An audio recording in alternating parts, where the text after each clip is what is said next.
Grand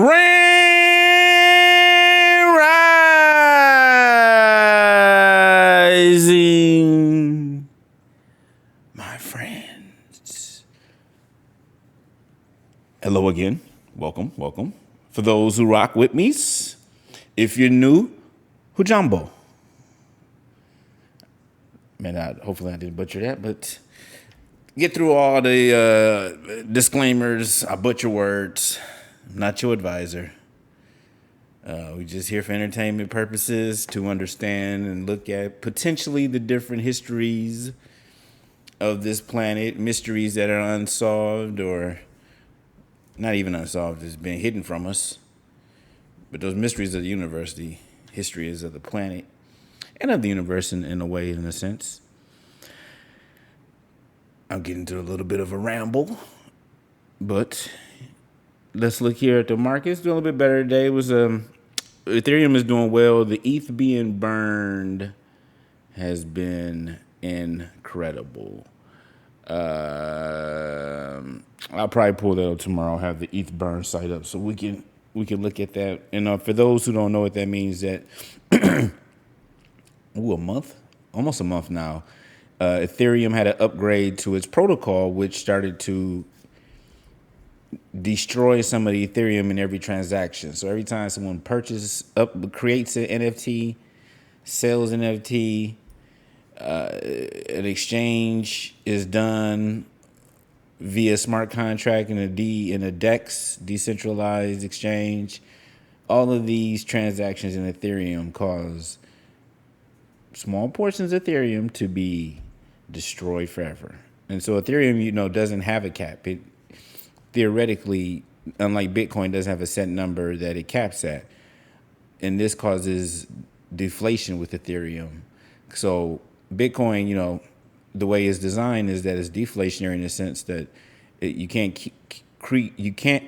keep creating more of it like fiat currencies. And that's why now we're going to see at some point inflation hit a lot more than it is now. Now it's being artificially kept down, but they won't be able to do it forever.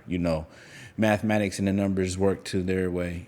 Otherwise, they would, be responsible for every, and they are responsible for every crash that happens. Now they put the safeguards in. If anything starts going down too fast or up too fast, everybody has to pause. But that's a talk for another time. I'm already getting in the mood because the first couple stories are not happy times. So, not so much that. It's a lot of FUD and attempted misdirection from those who don't want you, who want to protect you and don't want to see you in a position where you are out there by yourself with all of these. What was that yesterday? We were talking about there's a couple days ago in Honduras where you got to show up in the middle of the street to purchase Bitcoin from somebody. Like, nah, yeah. Let me, I'm gonna buy one bit. Imagine you have enough money to buy one Bitcoin. You're on the streets with 47,000, and who knows what the prices may be over there. But in American dollars, presently, you have to be looking at your watch. Like, hold on, update. Hopefully, drop a couple dollars. $47,082.11. Nah, you're not gonna do that. Ethereum is up though today. You gotta give it. Ethereum is doing well at 3,414. Cardano is down a little bit, but still much higher than it has been. It passes all-time high, let's say, several weeks ago, but, before that point. At $2.77. I think it was Polkadot or somebody else was doing well earlier. Yeah, Polkadot is banging today. Up to $30.37.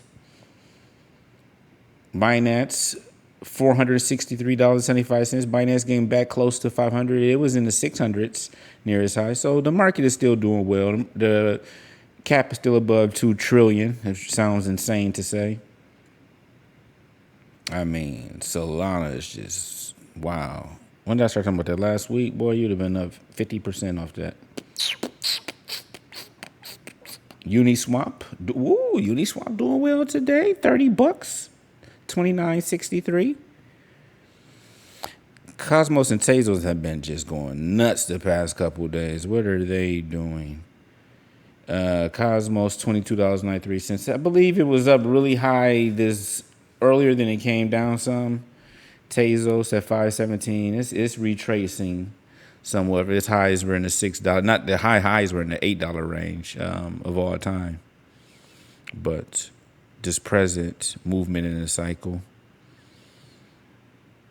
A lot of protocols here. I'm sure a lot of people will say mine. No, nobody's saying that yet, but at some point. What about that positivity here, though? So before we get to today's stories, let's just remind everyone that others have helped us. They have made us better people. If there's someone in your life that fits that description, why don't you write something kind about them down in the comment section and send this video to them, forward it to them, and say, hey, go look. I wrote something nice about you on the internet. Please go look at it. This guy's begging me on a daily basis. I've been consistent. Let us get in to today's discussions. It's not all bad. We go good at some point. You know how the game go. You know. It's always darkest before dawn. I've always loved that expression. I thought it was deep. I don't know if it's true or not. I never tested to see, but it makes sense in the sense sometimes you got to be resilient. That's going to be kind of what we talk about today somewhat as well. And the message to individuals is not that you're not going to have,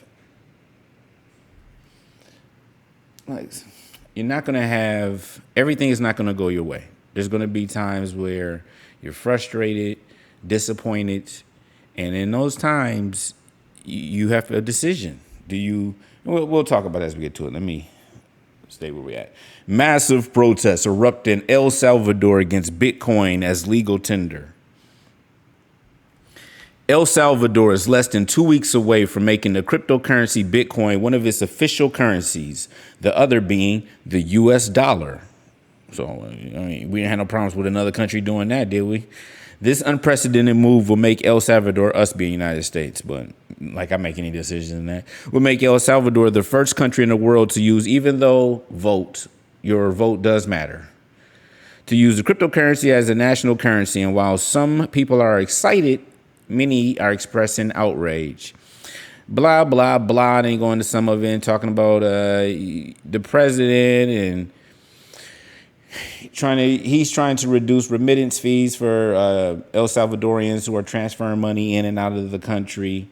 And, you know, the country as well is losing money. That they also can bring in investments to use El Salvador's volcanoes, which, you know, using build some geothermal energy plants to mine Bitcoin greenly. I don't know if that's greenly is not the phrase, but through a green method. So, you know, some good ideas. But where's that? Okay, here, yeah. Now, you know, this article is written in a way of trying to evoke emotions of, oh no, but the undercurrent is that everyone else is angry that the rich plutocrats are trying to make these decisions. And I would love to see what the ground floor is, because some of this could be staged, you know, in either direction. Hundreds of Salvadorians across the country shared this fear, taking to the street to protest the president's move to take on the currency. We know this coin fluctuates drastically, but this person was this is a part of the Supreme Court of Justice Workers Union. But another person they talked to was like the governor of the this person was the governor of El Salvador Central Bank. Yeah, we go listen to the governor of the central bank and his opinion on it. But so this, I don't know why this worker, Stanley Quinteros, maybe he don't quite understand how money works. We know this coin fluctuates drastically as value changes from one second to another, and we will have no control over it. Not to make any disparage my man in any way, but the U.S. dollar changes value. Does he know that? Does he know the U.S. dollar changes value? It's not just all, you know, people tend to think that, oh, it's I see it. It says one on it. That dollar is a dollar, but that what that $1, that $100 can buy you at different times changes. That is the fluctuation of the money. That's inflation. So we'll see if the people are really behind this or if most people don't even care, because most people don't even care about money here, let alone, we all, mostly anybody watching this probably, understand these things and somewhat and interested. But most people was like, is it gonna make me rich? I'm not your advisor. Bitcoin banned. So, Bitcoin a little controversial. Let's go. Where is it banned at? What countries are some countries that place limitations can be used with banks banning its customers from making cryptocurrency transactions. Other countries have banned the use of Bitcoin and cryptocurrencies outright with heavy penalties in place for anyone making crypto transactions. Algeria. Algeria currently prohibits the use of cryptocurrency following the passing of a financial law in 2018 that made it illegal to buy, sell, use, or hold virtual currencies. Bolivia, complete ban in place on the usage of Bitcoin since 2014. Now, either they going to be super poor during this, or some people in Bolivia are going to be very rich. It's probably going to be both, where you have a lot of people who are going to be completely left out of the global market as this starts to transition, when transportation catches up with communication in terms of the ability to move individuals around the planet. Starship from SpaceX, one of the vehicles that be able to move people in the tune of 30 minutes, 100 people anywhere in the planet in 30 minutes. So when that gets perfected and everybody start their knockoff brands, transportation will catch up with communication at some point. That's not even some barring any advancements in technology that none of us are foreseeing or, foreseeing science fiction to become science fact. China has cracked down on cryptocurrencies with increasing intensity throughout 2021. China officials have repeatedly issued warnings to people to stay clear of the digital asset market and has clamped down hard on mining in the country as well as currency exchanges in China and overseas. But efforts to undermine Bitcoin and decentralized currency outside the control of governments and institutions are largely seen as an attempt by the Chinese authorities to float their own e-currency. Maybe I'll speculate that on that at some point. But now that I think, thinking about that in the story yesterday, China, like, no, our oceans and you can't come in our oceans, and the crackdowns on the companies, it appears that somebody's trying to consolidate power. And the only reason why you consolidate power is because there's a threat to power. So there may be things happening in China that we're unaware of that may just spill over in some insane way into our knowledge and understanding. But speculation. Colombia, financial institutions are not allowed to facilitate Bitcoin transactions. Okay. Egypt issued a religious decree classifying Bitcoin's transactions as haram, something prohibited under Islamic law. While not binding, their banking laws were tightened in 2020 to prevent trading or promoting cryptos without a central bank license. Oh, it's not haram if it has the central bank's backing, of course. Come on, you know the game. How do they think we so stupid? I don't understand this. Indonesia. Okay. A lot of these people are trying to, their elites and individuals are amassing all of the cryptocurrencies at an insane rate in these places. Iran, come on. Complex relationship. While the central bank prohibits the trading of cryptocurrency, in order to avoid, okay, I'll read this. Bitcoin has a complex relationship with the Iranian regime. In order to evade the worst impacts of crippling economic sanctions, Iran has instead turned to the lucrative practice of Bitcoin mining in order to finance imports. While the central bank prohibits the trading of cryptocurrencies mined overseas, it has encouraged Bitcoin mining in the country with incentives. Around 4.5% of the world's Bitcoin mining takes place in Iran, according to a blockchain analytics firm, Elliptic, which accounts for revenue of over $1 billion. I wonder if that's per year, probably. Billy Boy. In order for the crypto, In order for the crypto industry to flourish, Iran has offered licensed miners cheap energy, but required all mined cryptos to be sold to the central bank. I wonder why. Yeah, y'all go do the work, and but y'all still got to pay for electricity, you still got to pay for your equipment, and look, but all that you got to sell it to us, and I'm sure that we'll give you fair market value. I'm sure they'll give fair market value for their crypto. Nepal, Northern Macedonia, blah, blah, blah, Russia. While cryptocurrency isn't outlawed in Russia, there's an ongoing conflict. Passed its first laws to regulate in July last year, designated cryptocurrencies as property liable to taxation, similar to America. But they also banned Russian civil servants from owning any cryptos, I'm sure, except for the president. Turkey. Now, Turkey, this was interesting a couple months back. And for any who were paying attention to the market and knew that the Turkish lira was floundering in terms of what we discussed earlier of inflation. The worth of it was decreasing compared to what it could purchase, its purchasing power.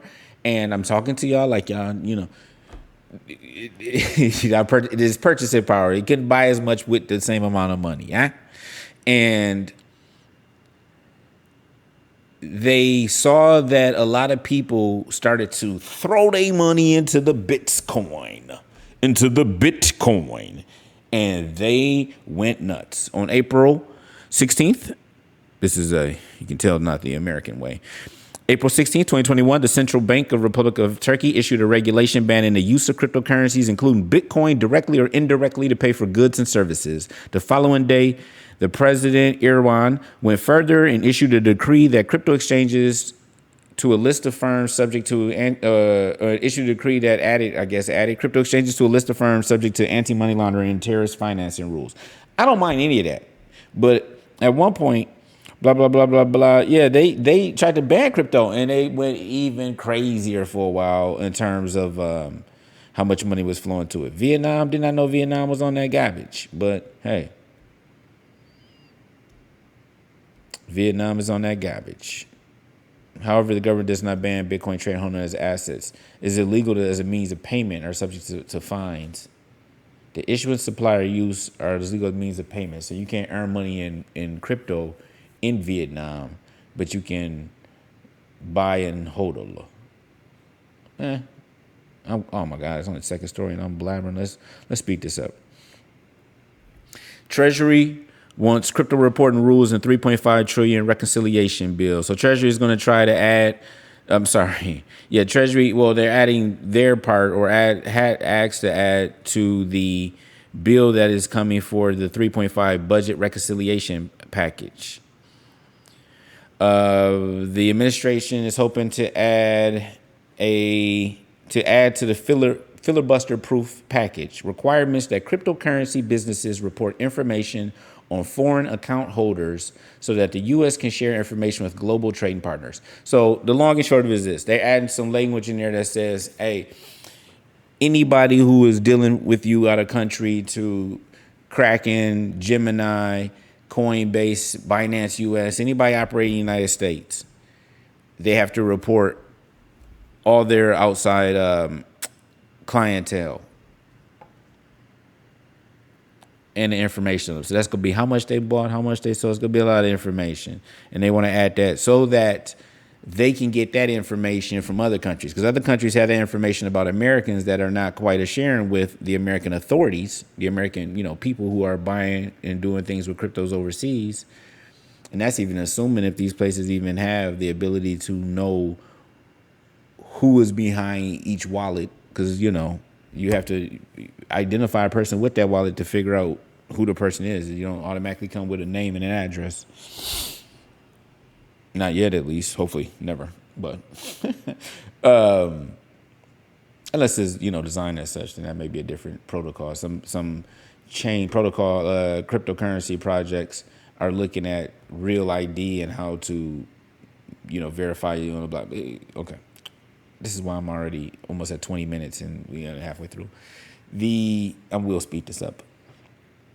what was in the other packet was that the which was not a good thing, and it's still in that packet. So the rules that they pushed through, we talked about a little bit earlier, was that individuals who are miners or validators, and they say that means you're processing transactions as a miner or validator. You know, whatever the block is, if you run a node, or or you're mining, and then you're still getting little chunks of money off the mining, then they're gonna say, oh well, you need to know the name and address of every person whose information who went through process, which is impossible. In crypto, it's impossible. So, but you can't control it. It's like, well, who you gonna tell to do that? It's impossible to do that. That's like saying, I think of an analogy, but every molecule of air you breathe, you have to know who else have breathed that in and out and where it came from, and report that to us. Silly time. So government wants to know who overseas is dealing in American markets, so that they can turn around and report that, so they can get the information of the people here who trying to escape them laws with them VPNs and such. But some more happier news. Hey, these little kids getting chipped up. 14 and 9-year-old. We're not gonna say their names or I can't stand it. If you went to go rob them, they gave you everything. They're almost the codes to their alarm system at the house, their schedules. I mean, come on, this is too much information. They got too hyped telling the story. But basically, these two kids started to, back in April, decided. Now, dad is an investment banker, was able to throw some money at it, I guess, when he realized what time it was. But these kids, back in April, started with with the older brothers' Alienware gaming computer, started mining Ether, saw how much it was, started researching it more, learning off YouTube, playing around. Little sis jumped in, helped out. They started building rigs. Dad kicked some money in. Now they making about $30 a month. They rent data centers where they live at. So they rent out space and computers and electricity, air conditioning. So this ain't just small, they said it got too big for the house, too big and loud for the house. Cause that's one of the things about mining. It can be pretty loud. So made $1,000 their first month, got hooked, expect to earn around 36 G's in September. And that's let alone if the market go nutty. So, all of this is, contingent on where the market is, but I wouldn't even care about that. I was like, you just want to stack sats, grab satoshis. You just want to get as many satoshis as possible, or as many as anything. So in other words, there's multiple ways of making money. Mining Bitcoin is not that hard. You got to believe. You don't even got to believe in yourself. You just got to do a little bit of research. If you got some technical skills, it helps. But you ain't even got to have any technical skills. You go on YouTube. I tell people, and they get argued. I be like, what about $600 in YouTube? After you get everything into your house, it'll take you about 10, 15 minutes to get everything set up and running. Just take notes, watch different videos. They're like 5 or 4 minutes long. Watch several of them. Not that difficult. Just to get started understanding. Now, of course, to get to where they at, you're going to have to be building rigs. And that means you got to be putting some money up front to purchase some equipment. And that's even if the equipment is available right now, because a lot of things coming out of China now, because China have been cracking down. So a lot of things have flooded the market, but a lot of it has been bought up. Moving on. Let's talk about some stocks to buy. Now, none of this is this specific one. We're going to talk like broad picture of kind of sectors to think about with this. They're talking about the S&P closing at its high, 51st of the year recently. You like, well, should I throw my money at SPY as which is a ETF that tracks that when it's at this highest, or is there other things I can think about? So here's Salesforce, which is a cloud computing consumer relation management. So, software as service, that sector, looking at software, cloud computing. Salesforce has been dominating, buying up their competitors. Now, with the buyout of cloud-based enterprise communication platform Slack, these are companies that are going to be around for that next phase where, everybody like, oh, well, if this was 100 years ago where we had the technology we had, then yeah, remote wouldn't have worked out and everybody would have to go back and figure this out at some point, right? But now we see that not only could we do remote if necessary, there's places and times and other opportunities where we should be doing remote. So even when the virus, and it will at some point, either become a nuisance that we don't even notice on our day to day, or almost completely gone. Don't seem like that. We talked briefly yesterday about the South African variant. So I'm gonna get my third shot as soon as they say it. I'm at that time. I got my second shot at the beginning of January, so I'm already close to eight months as is. But they're gonna make it 6 months in America allegedly. So we'll see.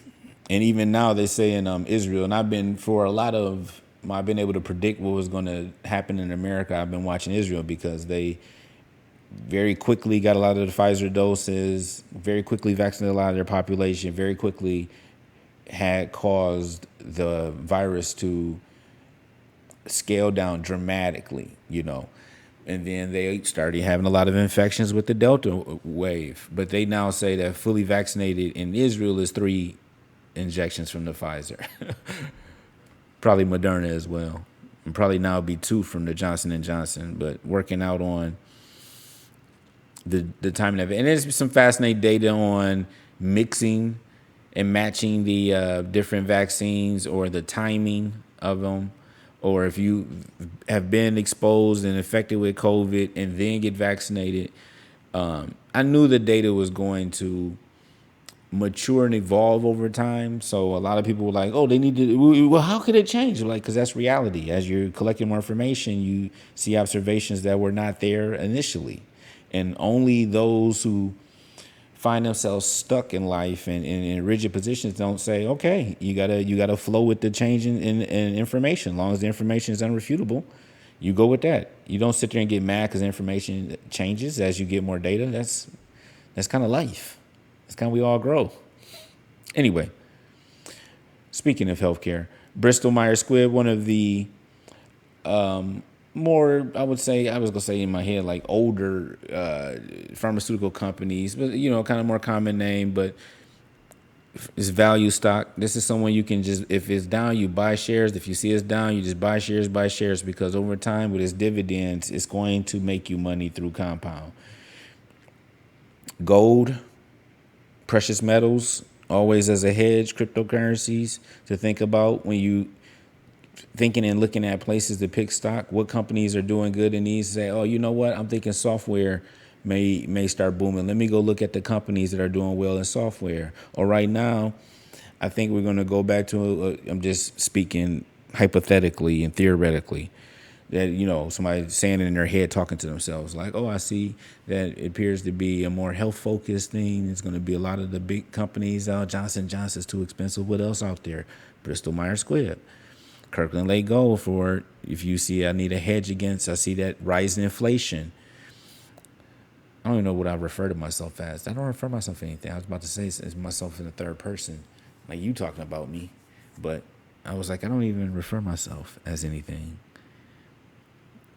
I'll come up. I'm having an existential crisis right now. I'll come up with something for something. But that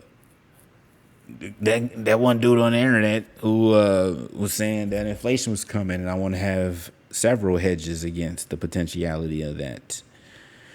Novavax, which is more of a newer, kind of a higher risk healthcare company. We talked several times here about artificial intelligence and genetic engineering, the CRISPR technology, where we're going to be going with the de-aging longevity stuff. So those would be kind of some stocks. And Novavax here, but they have now a new coronavirus vaccine that's not on the market yet, but it seems about to get this emergency use authorization. And you may say, but hey, other companies already have their full authorization. Why we want another one with emergency use? There are a lot of people in this world that haven't had an opportunity to have any vaccines yet. You know, if you're listening to this in a place where you've had an outreach and they've had to run lotteries and beg people, understand that, you know, you're someone who's sitting in first class. Now, this is a metaphor. You're sitting in first class with your feet up, looking out the window while, you know, the images of all those Afghani individuals trying to just latch onto that plane. This is a metaphor. You on that, you in first class looking out like, oh, what? Why don't you just go to the store and get your vaccine? It's free. Bank of America, financials are cyclical, but when they ride good. So if you see them go down, maybe some time to stock up and hold them long term, because if there's an America, there will be banking and financial structures. Even with the advent of cryptocurrencies, why do you think all these institutions are buying up them as much as possible? Because they want to still stay relevant in the future. So, game theory. If I don't do it, and if it do blow up, oh my gosh, we're destroyed. And if we buy it and it don't, then that's fine, because everybody else bought it and we made it important. So it becomes a self-fulfilling prophecy in that regard. Neuroscientist shares 6 exercises she does every day to build resilience and mental strength. And we're just going to kind of run through it. It's a choice out here, babies. What do I mean by that? Is that there's a lot of stress and strain we all go through it: financial, legal, spiritual, emotional, relationships, work, intimate, school, all those things. The system is under stress. It's not always in homeostasis. It's not always just content. But what do? Do you smile and laugh and say, okay, let's go, and just get into it? Or do you freak out and run around like, I like the meme with a dog sitting there, everything's on fire, like, this is fine. Maybe think that, but no, running around screaming. You have a choice, and you can choose of how you want to talk about it in here, of how you approach those situations, of what's going to be your outcome. Okay? Visualize positive outcomes. Agree with this. Will I get a good performance review? Is my kid going to settle into their new school? Will I hear back about my job interview? Say, I know I'm going to get a good performance review. I've been doing well. There's no reason for me. If you've done well or not, unless you're just deluding yourself. I know my kid. We talk about it. I say it here to you, and I know you're doing well. I don't say I hope you're doing well. I caught myself saying that for years, and everybody, I hope everything go. I hope. I'm past hope in this life. I'm gonna make the reality I want. I know you are doing well. I know my kid is gonna get along, and if not, we'll figure out and make it happen. And it's not pie in the sky, and I'm set myself up for disappointment. It is really that is part of that in our makeup, where we sometimes always look for the worst outcome, and we think that's being realistic. It's not. We can't see the future.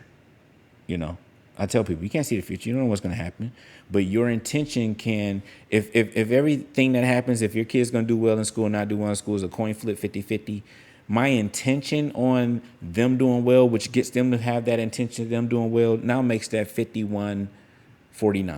If just that, it just that's intention shapes the universe. So your intention, and you got to catch yourself. What are your thoughts? Are you intending things to go bad, or are you intending them to go great?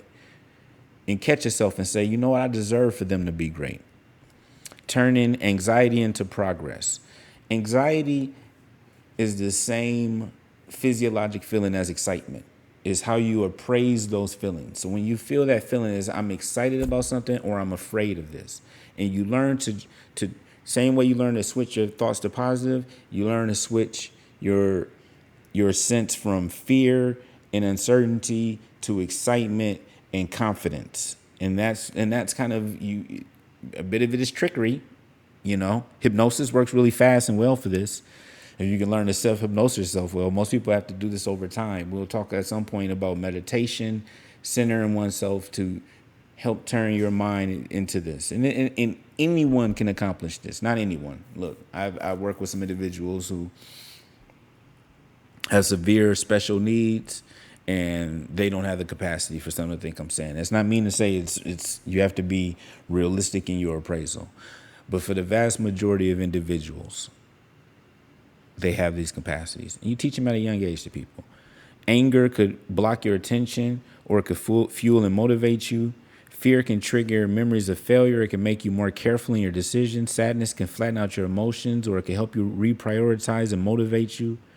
Worry can make you procrastinate, get in the way, or it can help you fine tune your plans, adjust your expectations. These are the things you have to be thinking about. How to change those, what are almost automatic thoughts, and rewrite the script in your brain. I don't know if I talked about that before, but I know I have to other people, like I said. But it don't matter. I'm going to repeat things over and over again. That's another thing I'm at. Hello. I'm not that bright. I stumble my words and I repeat things, but try something new. Ride with me. Try something new. Join a class. Do something different. Join a sports club, virtual event. If you try a new, if you got the money and it's not a pandemic and virus and you feel safe going out, like a new place to eat or a new dish then don't always get stuck in the same routine, especially unless that routine is awesome and you're very happy. And once you find that, stick with it. What time you're going to bed, what you getting up, what are you doing on those days? If you got a good routine that's working out, stick with it. But if you find in your life you're not happy with things, these are the things you need to do to try to get yourself in a better place. And even still, I would say, even when your routine is well, people who routine is well do things like this. They find opportunities to say, how do I challenge myself and do something new in my life? This is where, for us on the outside looking in, you see all these rich people have different hobbies and photography and pottery, archery, and you sit there and be like, wow, I'm so stressed in my day, I don't have time to think like that. But you have to get out of that mindset. You have to find and take time that you can do the things that need to be done, but also challenge yourself to be a better person. Then that will create more opportunities to give you more time for that. That is an awesome cycle that starts to take place. But most people don't even understand that. They keep themselves in the wrong cycle where they just stress, worry, which causes more stress and worry, and then eventually causes more stress and worry. Reach out, speak to people. Communication is super important. You have to stay connected to somebody or something. And a lot of people I talk to, they'll give you very superficial answers when you say this, one guy I was talking to, he was like, oh, but I help out my church and I do this. And I was like, yeah, but what do who talks to you? Who sits and listens to you? Give you that time that you need to talk about your frustrations, your ideas, your disappointments, your joy. If you just there around other people and other people are talking and you listening, yeah, you get something out of it, but that's not everything. I recommend everybody, probably past the age of, teenagers don't listen, but if they did, it would be better. 13 and up should have therapy at some point, if not ongoing, because we all have that time to think, is this crazy what I'm thinking in this? And you need to hear somebody be like, nah, it's not. Or you need someone who's going to be real and honest with you and but causes you to have those honest conversations with yourself when they're not there. And some people don't do well with that. They don't want it. They want to lie to themselves. They want to delude themselves. They want to go out and think they can make the same decisions that cause them harm, but it's going to be different this time. Practice positive self-tweeting. I don't even have a Twitter account. So this is more of, I would say, put out positive messages and positive energy in the universe to others, even just hitting somebody up saying, hey, thinking about you. Thank you that one time, blah, blah, blah. Or, I like your hair. I like those shoes. Or, you gotta be careful with that nowadays. Everybody, nutty. I'm just trying to be nice and make you feel good about yourself. Or, hey, I like the way you helped that individual there. Or when I was, you jumped in and helped me with something that I needed help with. Whatever it may be. Be more positive and look to tell people in your daily life how much you love them, how much you care. Me and my group of friends now in our 40s, we can easily tell each other, every day somebody's saying, hey, I love you guys. I love you so much. I think about you guys. You give me strength in my day, you know. And that's a powerful thing, because sometimes a lot of people you don't even know need to hear that. I'm just rambling today, and my family wants to eat. Immerse yourself in nature. This is one of the most important things. Get outside, just be able to stand, be able to close your eyes or stand and just quiet and just feel the wind, the start to seek and find that feeling like the energy of the planet, that the beating energy, heartbeat of the planet that's separate from everything else. Let you know I am part of this system, let alone the universal system or the multi-universal system. Get into where you touch that moment where you understand I am part of this system. This is keeping me alive. It's like a suit. This planet, the breathing, the gravity, the temperature, it protects us, envelops us, and makes us. With that said, I love you. I'm getting all into the camera. You love yourself. God loves us. And that is all that matters.